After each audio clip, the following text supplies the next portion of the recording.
Good morning, good afternoon pala. So, today is afternoon ko to film. So, anong reason? Ba't ako nag-upload ngayon? Anong reason? Ba't nag-upload? Hindi kasi mag-update lang ako sa inyo. Sobrang tagal ko nang walang update. Kung natatandaan nyo, kailan yung huling update ko? Vlog. Short video pa yon. Yung shinare ko yung about sa kusina. Nagpinto-pintura ako. So, yun lang. Kasi, hindi pa ako makagawa talaga ng long video. Actually, may mga naka-schedule. Dati may naka-schedule. Ngayon, hindi ko magawa yung schedule eh. May mga nakalista ko, naka-line up. Ayan, may mga naka-line up ako mga content na sit-down video. More on sit-down video yung gagawin natin ngayon. Kasi sa lifestyle naman, wala naman ako masyadong i-share sa inyo. Kasi dito lang naman umiikot sa bahay ang aking mundo. Hindi naman kami masyado naglalalabas at syempre, sayang din pamasahe. Tsaka, ang init-init ng panahon. So yun, hindi naman kasi din kami magala, no? Yung si Ate Rian lang gala ng gala. Pero yan, lalo na ngayon, nagla-live selling na ako. Di ba na-share ko sa inyo, mag-stop ako dahil nga yung BIR, pinasok kasi yung TikTok. So, hindi ko naman kaya mag-ano doon. Kasi nga, gawa ng konti lang yung kinikita ko. So, no choice ako, itigil ko talaga siya. Pero ngayon, start na ulit ako kasi nabigyan tayo ng pagkakataon na mag-live selling sa isang brand, isang company. So, saka ako na i-share yun. Start ako noong June. So, doon ako na busy na talaga. Kasi everyday live na rin ako. Actually, nung mga ilang weeks pa lang, no, is every weekend. Friday, Saturday, and Sunday. But ngayon, ilang months na rin na everyday live na ako. From Monday to Sunday, may live ako. So, ako ginagrab ko lang yung opportunity na nabibigyan ako ng schedule na gano'n kasi kailangan din akong rumakit kasi napag-compare ko na yung before na meron akong racket, then biglang nawala. Yung mga bigla ang gastusin, ang hirap na maihihingi pa kay Papa Ryan. Lalo na ngayon, hindi naman OT-OT sa company nila. So, ayun, kailangan talaga akong rumakit at saka sipagan pa natin, no? Sipagan. So, medyo kinukulang na nga sa oras. So, kaya yung paggawa ng content, hindi ko siya magawa. Dahil nga, may nagawa ako actually. Yung sa supplement, guys, ayan, gusto ko na i-share sa inyo yun kasi may update na tayo. And napansin ko din na may mga nanonood doon sa old videos, old video ko na yon yung sa supplement. So, alam ko marami nagsusearch. So, it's time na rin na gawan ko siya ng final review, update, kung ano yung supplement na yon para makatulong. So, yun. May nagawa akong video na yon kaya lang, wala palang audio, yung kalahati.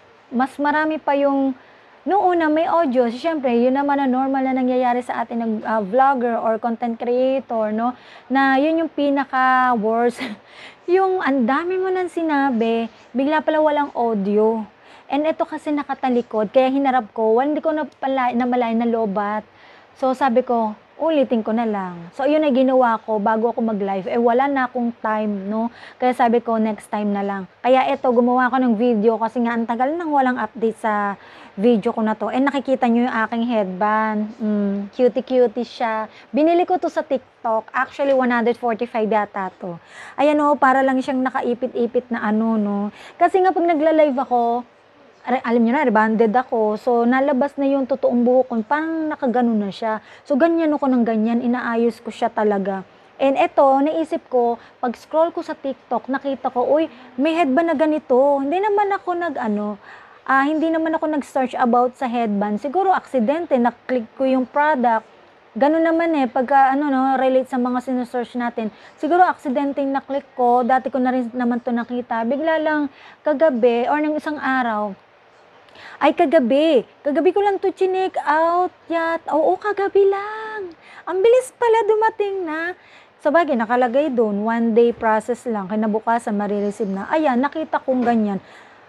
Maganda siya. Mga adult na mga dalaging ding na nagawa. Wow, feeling dalaging ding, no? Ayan, so, ginamit ko ngayon. Hindi na sabog sa mukha ko yung diba, nagdadalaga. Tapos, alam nyo, ang gamit ko ngayon, eto. Ayan, share ko na rin. Total din naman, gumawa na ako ng video. Eto, Sassy Sun Cool. SPF 35 PA+++.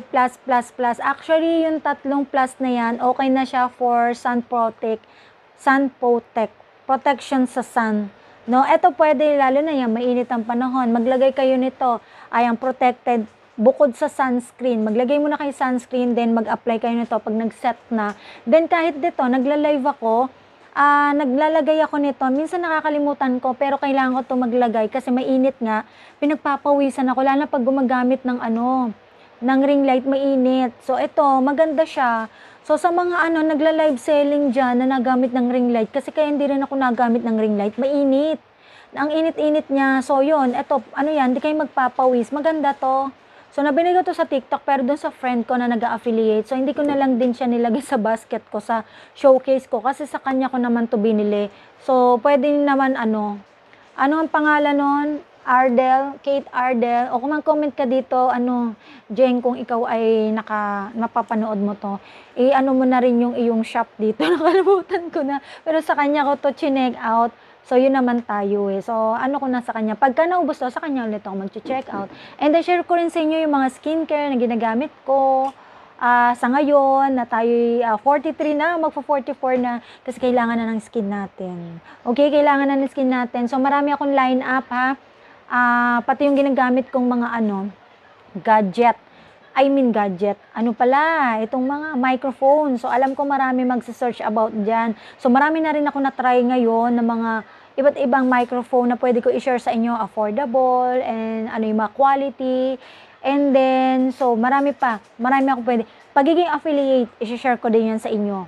So, yung meron kasing mga dapat i-considered as affiliate and as a seller, yung latest ha. Kasi every year, nagkakaroon talaga ng update. Every year, may na-encounter ka na dapat i-apply mo sa pagiging live seller mo. And many, many more. Pati yung behind the scene ng aking pagla-live, i-share ko yan sa inyo. Sana magkaroon tayo ng time. Pero, for today's video, ito lang kaya kong gawin. Para at least may update ako sa inyo. Baka nakakalimutan nyo na ako. May resi pa ha. May resi pa. Sabihin, uy, kamusta na si Mama Lee? Hindi na nagla-live. Ay, hindi nag-live. Hindi na nagko-content, hindi na nagwa-vlog. Nagwa-vlog pa rin ako. Busy lang talaga tayo. No? Hindi lang natin kayang pagsabay-sabayin ng lahat. Pero yun nga, sana nga magkaroon na tayo ng time. Actually, neto kasi dapat last weekend, meron na sana akong time. Balak ko nang gumawa din talaga ng content, pero nabago yung schedule namin. Nagkaroon na ako ng 2 schedule. Meron ako sa morning, meron na ako sa hapon. Dati kasi, isang beses na ako magla-live, pero syempre, ginrab ko pa rin dahil sayang nga ang kita natin. Hindi naman ganun kalaki ang kita ko. Magdidepende lang din sa sipag ko yung kikitain, no? Ganun naman talaga.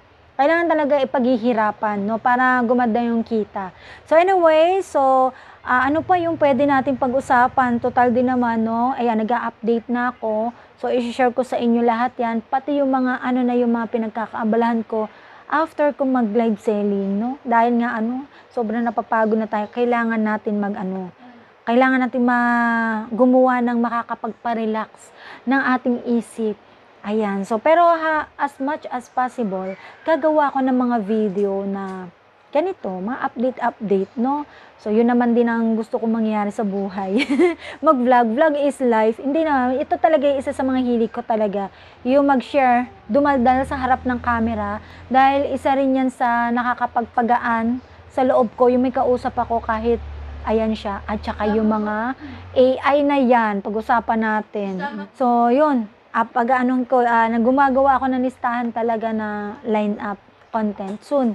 So, magkakaroon pa rin naman ng parang vlog na ganito. Hindi ko lang kaya yung daily vlog kasi wala man tayong masyadong ganap sa buhay dito sa bahay. Kasi dito nga lang umiikot ang aking mundo, di ba? So, dito lang talaga, ang bawat minutong lalabas ako sa bahay, napakahalaga.